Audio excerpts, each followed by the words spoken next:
behind the scenes as well, and I have observed politicians across the chamber getting on very, very well privately.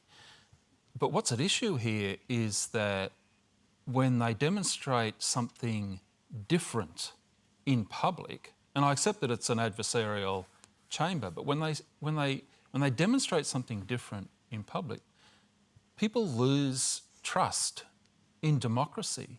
And there's a hell of a lot at stake here. And, you know, I said earlier that our system, and I mean our system generally, doesn't work if people don't trust democracy. You know, just if you'll indulge me just 1 minute. Quickly, there was a lot of discussion some years ago when in the height of the Royal Commission into Banking and Finance about the social responsibility of business, and a lot of people were quoting Milton Friedman and the point that he made that business has no social responsibility beyond profit. But if you read Capitalism and Freedom, his text, which I first read the 20th edition of in 1982, and he released the 40th edition in 2002. He kept going back and revising it because it's so difficult. But he makes it abundantly clear that without a functioning democracy, capitalism lacks legitimacy.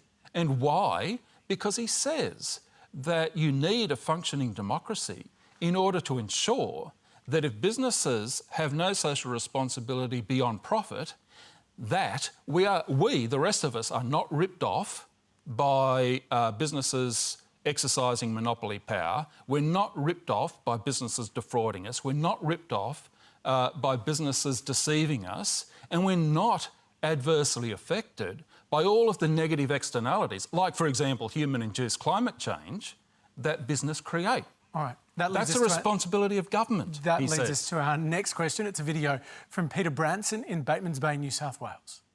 Ken Henry said it would take 10 years to bring about cultural change at Nabs just before he's shown the door.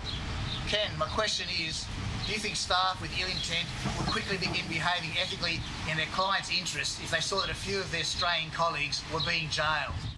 And we should make it clear that Peter, who asked that question, does have a long-standing complaint with the NAB. He's mounted a campaign against predatory lending, particularly by NAB. But, Ken Henry, that question was about whether jailing bankers would send a stronger message. It would certainly send a message. It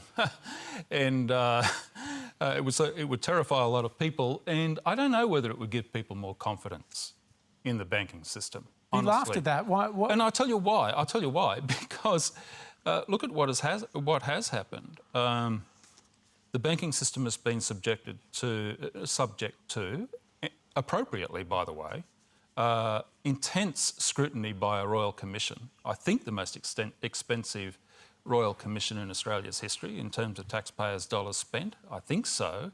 In addition, subject to extraordinary media scrutiny, all of which was entirely justified from my perspective, then by the government providing additional resources to the judicial system and giving ASIC an additional $400 million to track down people who had been shown to be guilty of some offence. And now, if all of that has led to nobody going to jail, then should we assume that what's really at issue here is not that bankers... Well, look, some bankers may well have broken the law. They certainly acted, many of them, unethically. Question here is, I think, with respect to the question, whether people wouldn't trust the banking system more if bankers acted more ethically. So a lot of people reacted when we said you were coming on this program tonight to talk about ethics, given your experience at the Royal Commission. Some time's passed now. Obviously, there was a big public reaction to your appearance at the Royal Commission. Has that experience changed what you think about ethics in public life? Oh, yes, in one very important respect. We should be more open in talking about it. We should. We should be, when we are challenged, we should be more open. And we should spend more time as leaders talking to the people for whom we are responsible about the importance of ethics. And we should not assume that when issues are brought to our attention, there's just a few rotten apples. We should not assume that everybody who works for us has a good sense of what is the right thing to do in the often challenging circumstances that confront them, where they have to make trade-offs. Rather, we should assume that they need support, and in particular, they need support in deciding what is right and what is wrong. You've also got to understand too what ethics requires of us. And this is true of everybody, whether you're like me running an ethics centre or politicians or any of us here. It's not that it's about just complying with a set of rules and codes. The really dangerous thing that undermines ethics in any organisation or society are two things. Firstly, hypocrisy, where you say one thing and you do something else. And the cause of that, more often than not, is not that people wake up in the morning intending to be hypocrites, but you ask them, why did you do what you did? And they say almost without fail, but everybody was doing it. Or that's just the way it's done around here. Yep. What ethics is really about, it's that quiet, insistent voice that challenges the unthinking custom and practice. It'll be in Parliament, there'll be stuff done that no one can really explain. Oh, it's just the way we do it, and it has these unintended, and so on and so forth. I just want to come back to you though, Ken, because I think you obviously have reflected a lot on what happened at the Banking Royal Commission. And I suppose we're all here to kind of take some lessons from the wisdom that you all bring to this panel. And I just want to know whether, when you saw the reaction, did you know straight away, I buggered that up?